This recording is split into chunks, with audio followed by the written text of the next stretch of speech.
శుక్లాంబరధరం విష్ణుం శశివర్ణం చతుర్భుజం ప్రసన్నవదనం ఛాయేత్ సర్వవిఘ్నోపశాంతయేత్. గురుర్బ్రహ్మా గురుర్విష్ణుః గురుర్దేవో మహేశ్వరః గురుస్సాక్షాత్ పరబ్రహ్మ తస్మై శ్రీగురవే నమః.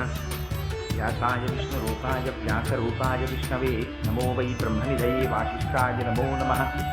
పూజంతం రామ రామేతి మధురం మధురాక్షరం ఆరుహ్య కవితా శాఖాం వందే వాల్మీకికోకిలం. శృతిస్మృతిపురాణానాం ఆలయం కరుణాలయం నమామి భగవత్పాదశంకరం లోకశంకరం. వాగర్థాద్వసంపృక్తౌ వాగర్థప్రతిపత్తయే జగతః పితరౌ వందే పార్వతీ పరమేశ్వరౌ. సూక్తిం సమగ్రేతున స్వయమేవ లక్ష్మీః శ్రీరంగరాజమహిషీ మధురైకటాక్షైః. వైదగ్ధ్యవర్ణకునకుంభలగౌరవైర్యాం ఖండూలకర్ణకుహరాः కవయోధయంతి. హైమోత్ఫపుండ్రమజహన్మకుటం సునాసం మందస్మితం మకరకుండలచారుదండం బింబాధరం బహుళదీర్ఘకృపాకటాక్షం శ్రీవేంకటేశముఖమాత్మనిధన్నిధత్తాం. మనోజవం మరుతతుల్యవేగం జితేంద్రియం బుద్ధిమతాం వరిష్టం వాతాత్మజం వనరయూధముఖ్యం శ్రీరామదూతం శిరసా నమామి. అపదామపహర్తారం దాతారం సర్వసంపదాం లోకాభిరామం శ్రీరామం భూయో భూయో నమామ్యహం. సింధూరారుణ విగ్రహాం త్రినయనాం మాణిక్యమౌళిస్ఫురత్తారానాయకశేఖరాం స్మితముఖీం ఆపీనవక్షోరుహాం పాణిభ్యాం అళిపూర్ణరత్నచషకం రక్తోత్పలం బిభ్రతీం సౌమ్యాం రత్నఘటస్థరక్తచరణాం ధ్యాయేత్ పరేదంబికాం. హరి ఓం. పరమేశ్వర స్వరూపమైన సభకు నమస్కారం.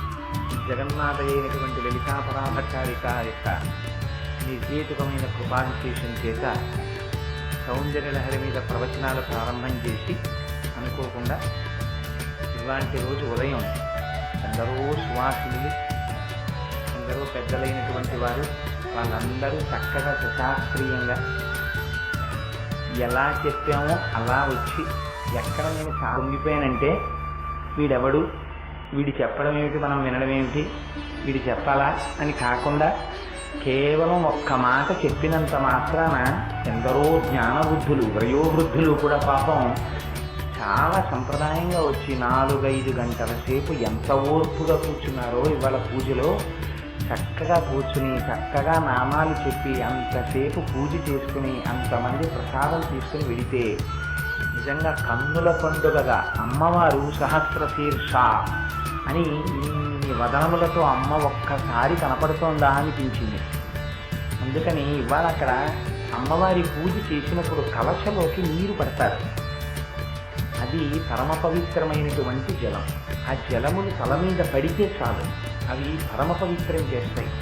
ఆ కలశ ఇక్కడికి తీసుకొచ్చి ఆ మామిడాకులతో మీ అందరి మీద కూడా జలాలు శిరస్సుల మీద సంప్రోక్షణ చేస్తారు. ఎక్కడ కూర్చున్న వాళ్ళు అక్కడే కూర్చుని ఉండండి, వాళ్ళే వచ్చి మీ శిరస్సుల మీద చల్లుతారు. భగవంతుడి దయ వల్ల రాయవరపు జగన్నాథరావు మెమోరియల్ ట్రస్ట్ వారు, అందులో మా రాయవరపు మృత్యుంజయరావు గారు వారి తండ్రి గారి జ్ఞాపకార్థం అపారమైన పితృభక్తితో ఏర్పాటు చేసేటటువంటి కార్యక్రమాల్లో అంతర్భాగంగా ఈ సంవత్సరం 9 రోజుల పాటు సౌందర్యలహరి కార్యక్రమాల మీద ప్రసంగాలుగా జరగాలని ఒక నిర్ణయానికి వస్తే దానికి అమ్మవారి యొక్క అనుగ్రహంతోడే నేను 4వ రోజు ప్రసంగంలోకి ప్రవేశించాం. నేను మీకు ఎప్పటికప్పుడు చెప్తూనే ఉన్నాను ఒక విషయాన్ని. శంకర భగవత్పాదులు సౌందర్యలహరి రచించడంలో ఇది ఒక చోట కూర్చుని రాసినటువంటి శ్లోకములు కావదు. ఆయనలోంచి పైకి వచ్చినటువంటి అపారమైన భక్తి వెల్లువ సౌందర్యలహరిగా ప్రవహించింది. అందులో భక్తి ఉంటుంది, జ్ఞానం ఉంటుంది, మంత్ర రహస్యాలుంటాయి, ఉపాసనా రహస్యాలుంటాయి. అందుకే ఏ శ్లోకానికి ఆ శ్లోకానికి ఒక ప్రత్యేకమైనటువంటి తీరు, ఒక ప్రత్యేకమైన బాణి ఉంటాయి. ఇవాళ నేను స్పృశించబోయేటటువంటి శ్లోకం కూడా అంతే చిత్రమైనటువంటి శ్లోకం. అందులో శంకర భగవత్పాదులు అంటారు, త్వయా హృత్వా వామం వపరుపరు తృప్తేన మనసా శరీరార్థం శంభో అపరమపి శంకే హృతమభూత్ అని. అదే తత్వస్రూపం సకలమరుణాభస్త్రినయనం అని అందులో అంటారు, కుచాభ్యాం ఆనమ్రం కుటిల శశి చూడాలమకుటం. ఇది చాలా గమ్మత్తైనటువంటి శ్లోకం. ఆదిశంకరులు సౌందర్య లహరి రచిస్తుంటే అమ్మవారు సాక్షాత్కరించింది. ఎక్కడ? ఆయన హృదయ కమలంలో అమ్మవారు దర్శనమిస్తే ఆయన వ్రాస్తున్నటువంటి పుస్తకం ఏమిటి? సౌందర్య లహరి. ఆ సౌందర్య లహరికి సంబంధించినటువంటి ధ్యానంలో ఉన్నారేమో. సౌందర్య లహరిలో ప్రతిపాదింపబడినటువంటి అమ్మవారు ఎవరో ఆ స్వరూపంతోనే తల్లి ఆయన హృదయ కమలంలో ప్రత్యక్షమైతే పొంగిపోయి శంకరులు స్తోత్రం చెయ్యాలి. శంకరాచార్యులు వారు ఒక విచిత్రమైనటువంటి శ్లోకాన్ని చెప్పారు. ఎంత చిత్రమైన శ్లోకమో చూడండి. అమ్మవారిని చూసి శంకరులు అన్నారు, అమ్మా ప్రజాహృత్వా వామం వపురు తరితృప్తేన మనసా. అమ్మ నిన్ను చూస్తూ ఉంటే నాకు కొంచెం అనుమానం వస్తోందమ్మా అన్నారు. ఏమిటి అనుమానం? నువ్వు పరమశివుని యొక్క శరీరంలో వామార్ధ భాగాన్ని స్వీకరించావు. శంకరుడు అర్ధనారీశ్వర స్వరూపంలో ఎడమ భాగాన్ని అమ్మవారికి ఇచ్చాడు. కానీ నాకు అనుమానం అంతా ఎక్కడొస్తోందంటే తల్లి, శరీరార్థం శంభో అపరమపి శంకే హృతమభూత్. నువ్వు దొంగతనం చేశావు అని శంకరులు అనరు. మొట్టమొదట ఏమన్నారు? త్వయా హృత్వా వామం. అమ్మ నాకు అనుమానంగా ఉందమ్మా, నువ్వు దొంగతనం చేశావు. ఫస్టే ఛార్జ్ షీట్ పెట్టేశారు అమ్మవారి మీద, నువ్వు దొంగతనం చేశావు. పోనీ అలాగని అమ్మ నువ్వు దొంగతనం చేశావు అని అనరు. ఎందుకని? అంత గతాలన పరాభట్టారిక అయినటువంటి అమ్మవారి స్వరూపం గురించి మాట్లాడుతూ జగదాచార్యులైనటువంటి శంకరులంత మాట అంటారా?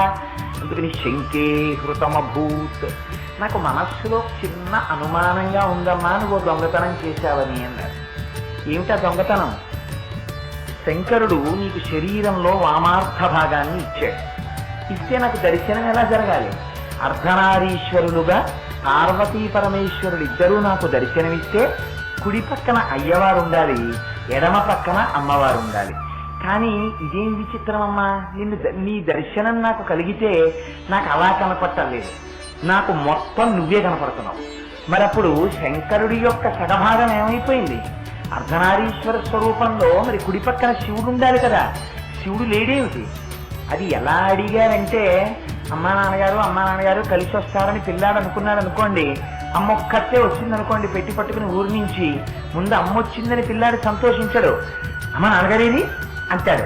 అలా శంకరులు అమ్మవారి దర్శనం ఇవ్వగానే వెంటనే అన్నారు, త్వయా హృత్వా వామం. అమ్మ నువ్వు కానీ మా అయ్యగారి శరీరంలో మిగిలిన సగభాగం కూడా దొంగిలించేశావా అన్నారు. ఏమమ్మా మరి శరీరంలో కుడి భాగం శంకరుడు కనపడద్దు, అర్ధనారీశ్వర స్వరూపంలో కనబడటం లేదు అంటే నువ్వు దొంగతనం చేశావు అనకూడదు. అందుకని శంకే హృతమభూత్.